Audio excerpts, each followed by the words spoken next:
Hi everyone.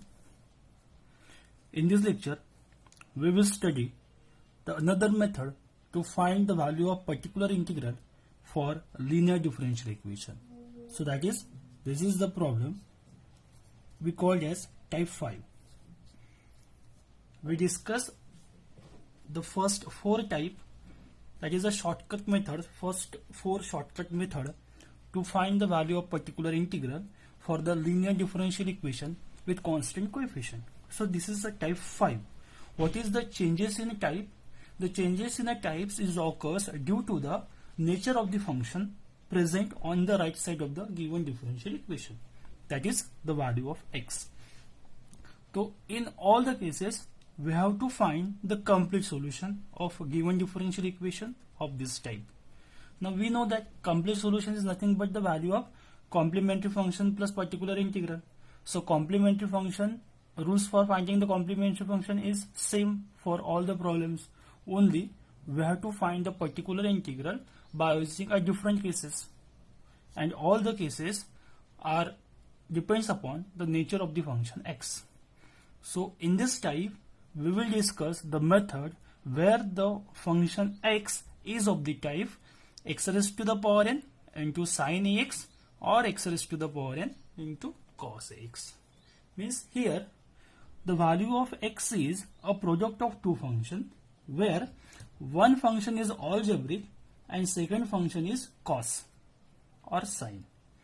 If you observe that this is a combination of case 2 and case 3. In case 2 or type 2, we discuss the evaluation of particular integral for the trigonometric function such as sin or cos. And in case 3, we discuss the method of finding the particular integral for the function of the type algebraic. So here one function is algebraic and one function is sin, one function is algebraic and one function is cos. Means if we observe that there is a combination of type 2 and type 3, then we have to use type 5. And to solve this equation, we have to use type 4 also. So before starting the evaluating the problem of type 5, we know the previous method for evaluating a particular integral. So we first discuss what is the method to evaluate the particular integral for such type of function. So we know that the formula for particular integral is equal to particular integral 1 upon f of d into x, which is equal to 1 upon f of d, and we take one function. Suppose we take x raised to the power n into sin x. Okay. Now there is no type exist previous to that which solve this type of problem. So what is the procedure to evaluate this type of problem? So we discuss here. Now first, as you study in complex number, we know that e to the power I theta can be written as cos theta plus I sin theta. That is the exponential form of the complex number. Any complex number can be written in exponential form, and in this exponential form we use the Euler's formula, and Euler's formula is given by e to the power I theta is equal to cos theta plus I sin theta. We have to use this formula in this problem because this type contains a term sin and cos, and this formula also contains the term sin and cos. So we have to use this result first. Suppose we have to evaluate this term. It is observed that cos theta, when there is a complex number, the complex number is also separated into two types. One part is called the real part and second part is called imaginary part. So here there is no I present, so this is the real part of the complex number, and there is a I present, so this is called the imaginary part of the complex number. So cos theta can be written as real part of e to the power I theta, and sin theta can be written as imaginary part of e to the power I theta. So this is a concept we have to use in this type of problem. So in this problem, we have cos a theta, cos ax or sin ax into something which is the function of algebra, that is x raised to the power n, x raised to the power n. So suppose if you multiply this equation by x raised to the power n, and if you put cos theta plus cos theta, the value of theta is ax. So we get cos ax plus I sin ax is equal to e to the power ix by using this result. And if you multiply by x raised to the power n, we get x raised to the power n cos ax plus I into x raised to the power n sin ax is equal to x raised to the power n e to the power ix. So from this equation, we can write as x raised to the power n cos ax. So this is the real part. So real part of which? This term, x raised to the power n into e to the power ix. And if there is a x raised to the power n into sin ax, so this is the imaginary part of x raised to the power n into e to the power ix. So these are the two important results which is to be used in this type. What you have to remember first? The value of e to the power I theta is cos theta plus I sin theta. The angle is given as ax, so theta is replaced by ax. So we get this value. Now this value is multiplied by x raised to the power n. So multiply both sides by x raised to the power n. And if you separate this term, so this term is a real part of this function. So it is called the real part, and this is the imaginary part. So this is called the imaginary part. Now what we have to do? We have to use this function into this formula. So this can be written as 1 upon f of d x raised to the power n into sin ax, x raised to the power n into sin x can be written as x raised to the power n into e to the power ix. But it is an imaginary part. So here, imaginary part of. Okay. Now just observe this term. So this is of the type 4. X is equal to e to the power ax into v. So this is the e to the power ax, and suppose this is a v. So we already discussed how to evaluate this type of problem. So apply that case. So imaginary part of. So what is the procedure to evaluating this type of problem? We have to take e to the power I theta as outside the function, outside the operator. So we write e to the power ix 1 upon. Now what is the coefficient of x? I. So we have to replace d by I. So here the term we get d plus I, and then x raised to the power n. And to evaluate this type of problem, we have to use type 3 method. That is an algebraic function. And after evaluating this term completely, we have to separate this term into a real part and imaginary part, where the imaginary part is the answer of our problem.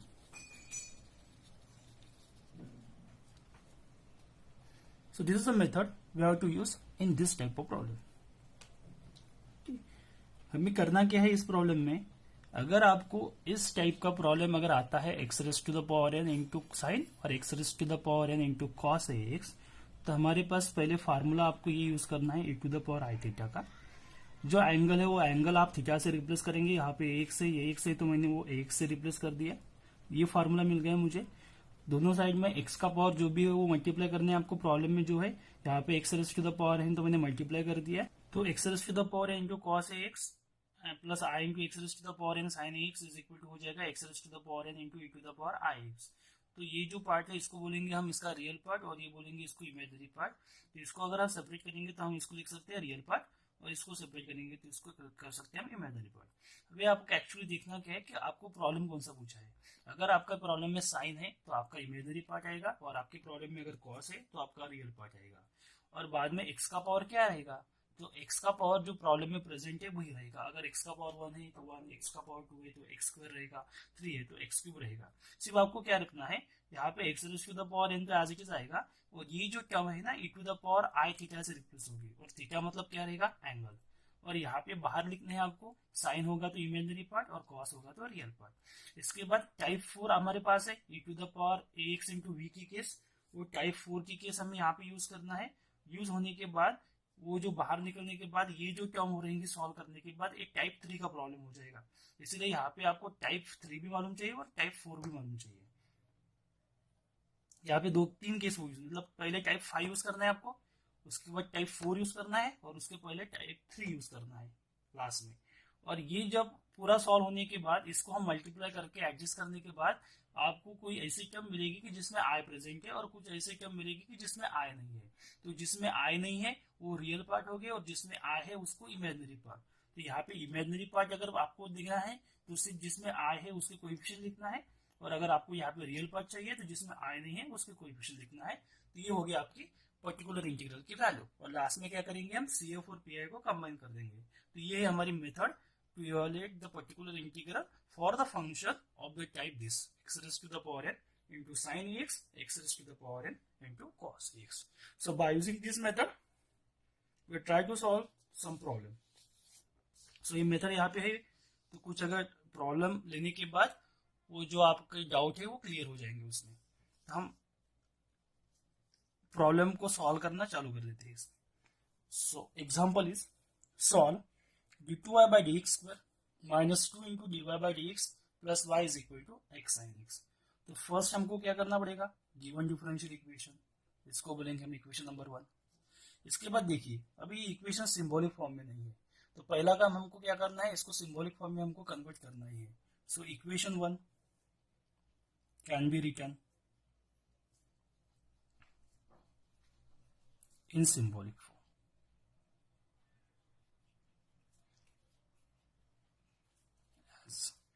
तो symbolic form में क्या करते हैं हम, पहला derivative तो D, second derivative है तो डी स्क्वायर, थर्ड डेरिवेटिव तो डी क्यूब।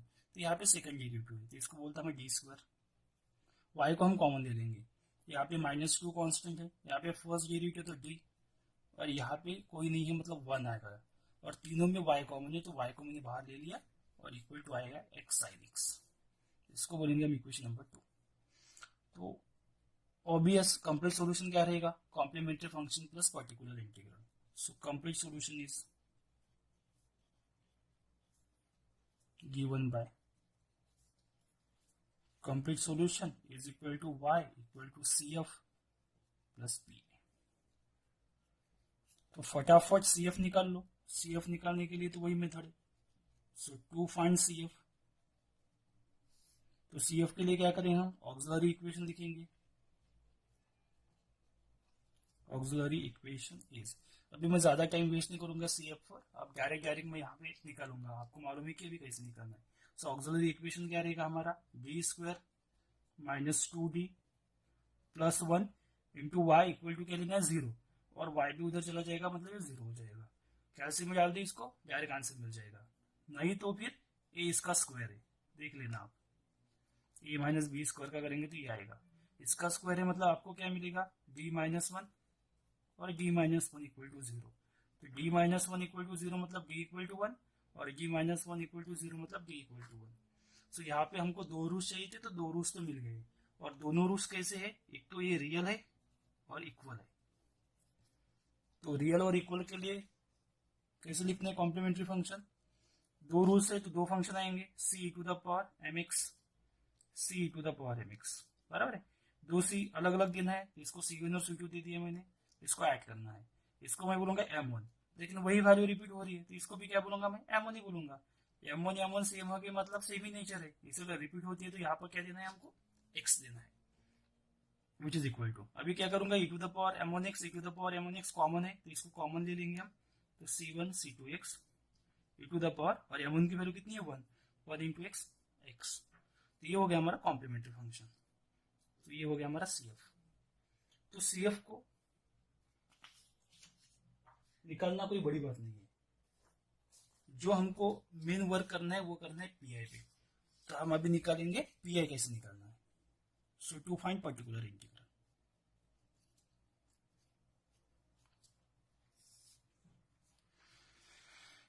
तो पर्टिकुलर इंटीग्रल का पहले फार्मूला हम यूज कर देंगे। पर्टिकुलर इंटीग्रल का फार्मूला है हमारे पास 1/f(b) इंटू एक्स, और x की वैल्यू कौन सी है, x into sine x. f(b) है हमारे पास d² माइनस 2d प्लस 1, और ये है x into sine x. ax और ax अलग है, ये x जो हमको यूज करना है, अगर आपको देना है तो ये स्मॉल x भी आप यूज कर सकते हैं। तो मेरा स्मॉल x लिखूंगा मैं, तो आपको बराबर स्मॉल में आएगा, इसलिए मैंने कैपिटल यूज किया है। और ये कैपिटल x जो है ना, वो मेन x है हमारा, जो फार्मूले में रहता है। तो x इंटू साइन एक्स हो गया। अभी यहाँ पे सब कुछ डिपेंड करेगा पी निकालना इस टर्म पे, इसका नेचर क्या है। तो एक बार रिवाइज कर लेंगे। पहले केस कौन सी है, पहली केस हमारी e to the power X है क्या, उस टाइप में नहीं है, कैंसिल कर दो। दूसरी केस कौन सी है, एक तो साइन और कॉस चाहिए, है क्या उस टाइप में, है लेकिन प्रोडक्ट है तो ये भी नहीं होगा। तीसरी केस कौन सी है, X raise to the power N है, X raise to the power N उस टाइप का है कि है, लेकिन वहां पे भी दूसरे टर्म का प्रोडक्ट है तो ये भी नहीं होगा। फोर्थ केस ऐसी है जहां पे दो टर्म्स का प्रोडक्ट होता है, मतलब ये टाइप ये है हमारा e to the power X into V, जहां पे दो टर्म का क्या प्रोडक्ट है। लेकिन इसमें भी एक कंडीशन है कि एक टर्म आपको यही चाहिए, लेकिन यहाँ पे तो एक्सपोनेंशियल टर्म प्रेजेंट ही नहीं है, मतलब ये मेथड भी यूज नहीं होगी। तो फिर नेक्स्ट हमारा जो टाइप आ गया वो आ गया x raise to the power N into sine x और x raise to the power N into cos x, मतलब ये टाइप जो हमें यूज करना है। तो ये टाइप हम यहाँ पे क्या करेंगे, अभी यूज करेंगे। तो कैसे यूज करना है आपको, तो पहली बात मैं यहाँ पे यूज करता हूँ, साइड में लिखता हूँ थोड़ा कैलकुलेशन आपको समझने के लिए, और एक बार लिखता हूँ मैं। वी नो दैट, आपको आइलर्स रिजल्ट लिखना है, e to the power I theta is equal to आएगा हमारे पास cos थीटा प्लस आई साइन थीटा। ठीक है, आपको एंगल देखना है कि आपके प्रॉब्लम में कौन सा एंगल है। तो हमारे पास जो एंगल है वो है x साइन x, यहाँ पे कौन सा है हमारा साइन थीटा, तो थीटा की जगह पे क्या चाहिए हमको, x चाहिए। तो हम क्या करेंगे, इसमें theta is replace by x करेंगे, तो आपको मिलेगा e to the power I x is equal to cos x plus I sine x. Sine x मिल गया आपको, और साइन एक्स को मल्टीप्लाई क्या चाहिए, एक्स चाहिए। तो यहाँ पे है क्या, नहीं है, तो हम एक्स से मल्टीप्लाई करेंगे। तो यहाँ पे एक्स से मल्टीप्लाई किया तो X into E to the power I X आएगा, इसको एक्स से मल्टीप्लाई किया तो क्या आएगा, एक्स इंटू कॉस एक्स आएगा, और इसको मल्टीप्लाई किया तो क्या आएगा, एक्स इंटू साइन एक्स आएगा। तो ये जो टर्म है ये क्या है इसकी, ये पूरे टर्म की ये कौन सी टर्म है, रियल, और ये कौन सी टर्म है, इमेजिनरी। ठीक है, और हमें प्रॉब्लम में कौन सा चाहिए, एक्स इंटू साइन एक्स चाहिए, एक्स इंटू साइन एक्स, मतलब इसका कौन सा पार्ट चाहिए, इमेजिनरी पार्ट चाहिए। तो ये यूज करके हम यहाँ पे अभी लिखेंगे। तो यहाँ पर हम कैसा लिखेंगे, विच इज इक्वल टू, यहाँ पे थोड़ी जगह छोड़ दो, 1/d² माइनस 2d प्लस 1। तो देखिए इसमें आपको इस फंक्शन को इस टाइप में लिखना है। तो इस फंक्शन की वैल्यू क्या है, ये है, तो ये लिखता मैं यहाँ पे x into E to the power I X. लेकिन ये अगर फंक्शन है तो इसमें दो फंक्शन का कॉम्बिनेशन है, जिसमें एक कॉस की टर्म है और एक साइन की टर्म है, लेकिन हमको साइन की टर्म चाहिए। तो इस टर्म का तो हमको कोई वैल्यू नहीं है, लेकिन लेना है हमको, इस फंक्शन को कंसीडर करना है तो ये पूरा ही लेना है। तो बाद में हम उसको सेपरेट कैसे करेंगे, तो ये कौन सी टर्म है इसमें से, ये इमेजिनरी टर्म है इसमें से, तो इसका ये कौन सा है, इमेजिनरी पार्ट है। तो यहाँ पे हम क्या लिखेंगे, इमेजिनरी पार्ट ऑफ, मतलब ये जो आंसर आएगा आपका, उसका जो इमेजिनरी पार्ट रहेगा वो हमारा क्या रहेगा, फाइनल आंसर। तो अभी इमेजिनरी पार्ट है, जब तक ये पूरा सॉल्व नहीं होता तब तक आपको वो आखिरी तक एज इट इज लिखना है, और जब वो पूरा सॉल्व हो जाएगा उसके बाद हम देखेंगे कि उसको क्या करना है। तो इमेजिनरी पार्ट वैसे कि वैसे आपको कैरी करना है, इमेजिनरी पार्ट। ठीक है, अभी देखिए यहाँ पर जो टर्म है x into E to the power I X, ये जो है x into E to the power I X, तो हर बार यहाँ पे आपको इस केस का यूज करना है, e to the power X into V, क्योंकि यहाँ पे भी देखिए यहाँ पर दो टर्म का प्रोडक्ट है, और हमने इसके पहले केस देखी थी कि जहाँ दो टर्म का प्रोडक्ट है और उसमें एक टर्म कंपल्सरी आपको एक्सपोनेंशियल चाहिए, तो इसमें एक्सपोनेंशियल की एक टर्म हमेशा आएगी, तो आपको ये केस यूज करना है। तो इस केस में क्या करते थे हम, जो एक्सपोनेंशियल टर्म है उसको बाहर निकालो, तो एक्सपोनेंशियल टर्म को मैंने बाहर निकाल दिया, और इसमें जो डी है उसको रिप्लेस करते थे हम d प्लस ए से, और ए क्या होता था, ए मतलब एक्स का कोएफिशिएंट। तो यहाँ पे एक्स का कोएफिशिएंट कितना है, आई। तो डी को रिप्लेस किससे करना है हमको, डी प्लस आई से। तो यहाँ पर डी स्क्वायर है, तो ये आएगा डी प्लस आई का स्क्वायर माइनस 2, यहाँ पे डी है तो डी प्लस आई प्लस 1 इंटू आएगा एक्स। अब इसको सिर्फ हमको सॉल्व करना है, तो हम इसको सॉल्व करेंगे। So which is equal to imaginary part as it is, e to the power ix as it is 1 upon a plus b square, a square twice ab plus b square minus 2d minus 2i plus 1 into x, which is equal to imaginary part of e to the power ix 1 upon d square plus 2ib। अभी आपको मालूम है आई square की value कितनी होती है complex number में, -1। तो ये -1 और ये +1 कैंसिल हो गया। तो यहाँ पे रिमेनिंग टर्म कौन सी रहेंगी, D square 2id minus 2d minus 2i, बराबर। ये हो गया हमारा प्रॉब्लम इंटू एक्स। यहां तक आ गए हम सॉल्व करने तक। अभी इसके बाद एक्स की टर्म बाकी है, और एक्स की टर्म अगर बाकी है तो ये x कौन सी टर्म है, ये है ऑलजेब्रिक। ऑलजेब्रिक मतलब इस टाइप की, x raise to the power n where n equal to 1। तो ऑलजेब्रिक के लिए हमारे पास कौन सी केस थी, केस नंबर 3। केस नंबर 3 में क्या करते थे हम, यहाँ पे 1 प्लस लाते थे कॉमन निकाल कर, फिर उसको ऊपर लेकर जाना है और वहां पे क्या करना है, बायनोमियल एक्सपेंशन यूज करना है। मतलब केस 3 टाइप 3 जो है वो हमको यहाँ पे यूज करना है। तो वहां पे हम अभी टाइप 3 यूज करेंगे। तो टाइप 3 यूज करने के लिए आपको क्या करना पड़ेगा, पहले एक 1 लाना है नीचे।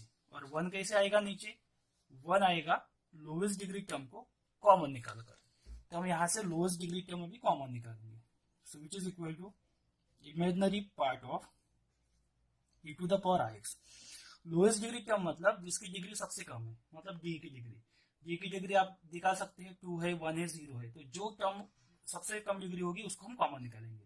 तो यहाँ पे d का पावर 2 है, यहाँ पे d का पावर 1 है, यहाँ पे d का पावर 1 है, यहाँ पे d की टर्म ही नहीं है। तो ये हो गया हमारी लोवेस्ट डिग्री टर्म।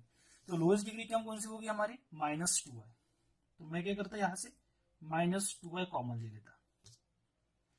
तो अगर नीचे टर्म लेना है और ऊपर लेकर जाना है तो मैं दोनों अभी एक ही स्टेप में कर देता है।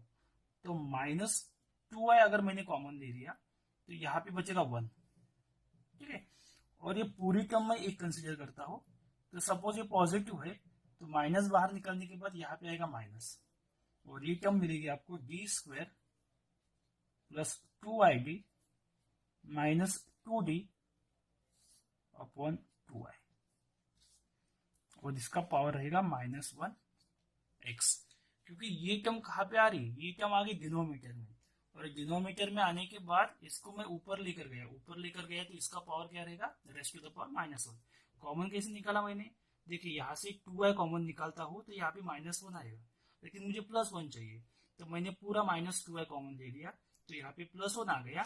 इस टर्म को 2i मल्टीपल नहीं है तो इसके डिवाइड में 2i आ जाएगा, और ये टर्म पूरे लेंगे हम तो ये पॉजिटिव है यहाँ पर, लेकिन नेगेटिव कॉमन निकालने के बाद यहाँ पे क्या आएगा, नेगेटिव आएगा। ये हमको मिल गया। अभी यहाँ पे हमारे पास एक फार्मूला है बायनोमियल एक्सपेंशन का।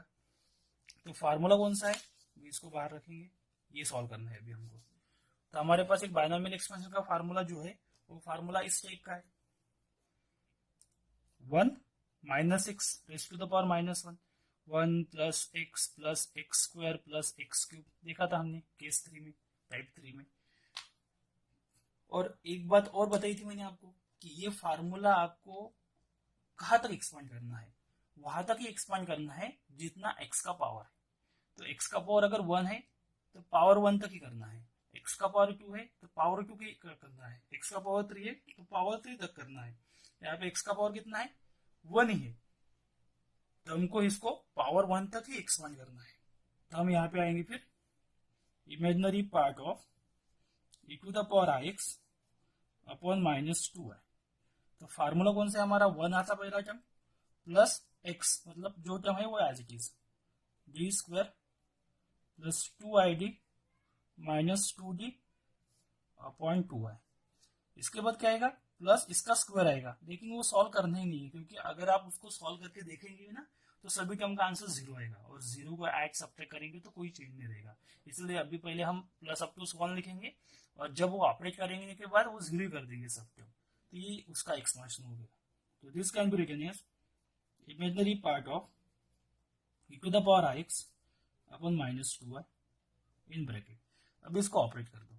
इसको ऑपरेट करेंगे तो यहाँ पे 1 इंटू एक्स है, तो ये x हो जाएगा, प्लस 1/2y को मैंने बाहर ले लिया, और यहाँ पे हम करेंगे अभी इसको operate, D square of x, D square of x plus 2i D of x minus 2d of x, और बाकी के सभी टर्म क्या हो जाएंगे, यहाँ पे 0 हो जाएंगे, तो इसको छोड़ दो। यहाँ पे लिखेंगे हम निग्लेक्टिंग हायर टर्म, उसका आंसर क्या हो जाएगा, 0 हो जाएगा।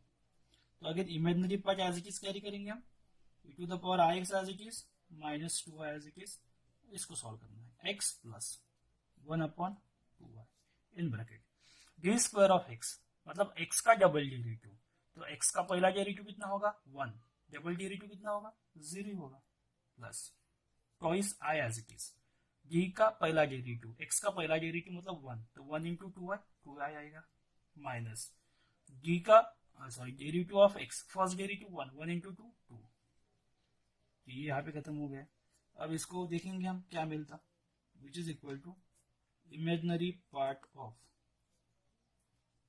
To the power x upon minus 2y in bracket x plus, भी यहां से देखेंगे आप तो यहां से 2 कॉमन निकल सकता है, तो यहां से 2 अगर कॉमन निकलेगा तो यहाँ पे बचेगा i माइनस 1, और ये 2 कैंसिल, और यहाँ पे बचेगा i। ओके, सो इसको हम लिखेंगे imaginary part of e to the power ix upon minus 2y in bracket x, और इसको डिवाइड कर दो, तो i by i 1 minus 1 by i। ठीक है, और अगेन एक रिजल्ट ऐसा है कि 1/i अगर है तो आप उसको माइनस i लिख सकते हैं। i को अगर ऊपर लेकर जाएंगे हम तो उसकी वैल्यू क्या रहेंगी, माइनस i।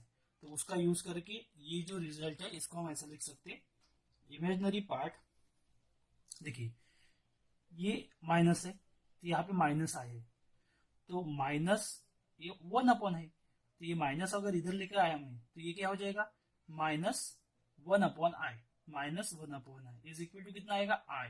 तो इसको हम लिख सकते हैं i into e to the power ix, और ब्रैकेट में क्या आएगा, x plus 1/i, 1/i equal to minus है, तो माइनस माइनस प्लस है। ठीक है, अभी हमारा एक काम हो गया, इसको इवेलुएट करके हमने जितने भी डी थे प्रॉब्लम में उसको सब हटा डाले। अभी इसमें से हमको आंसर तो हमारा हुआ नहीं, क्योंकि आंसर में सिर्फ हमको इमेजिनरी पार्ट है। तो जो हमने काम किया था e to the power ix की वैल्यू जो पुट की थी उसको हमको क्या करना है, वापस करके देना है। तो e to the power ix की वैल्यू कौन सी थी हमारी, e to the power ix की वैल्यू थी हमारी cos x plus i sin x। तो हमको क्या करना है, जो e to the power ix की वैल्यू थी उसको रिसब्स्टिट्यूट करना है। तो यहाँ पे हम क्या करेंगे, उसको रिसब्स्टिट्यूट कर देंगे, तो यहाँ पे मिलेगा आपको, ओके यहाँ पे इसको कंटिन्यू करेंगे आप, so which is equal to imaginary part, यहाँ पे i लिखा मैंने, और e to the power x की वैल्यू क्या है, cos x plus i sin x, और यहाँ पे है x प्लस 1 प्लस i, ठीक है, which is equal to imaginary part.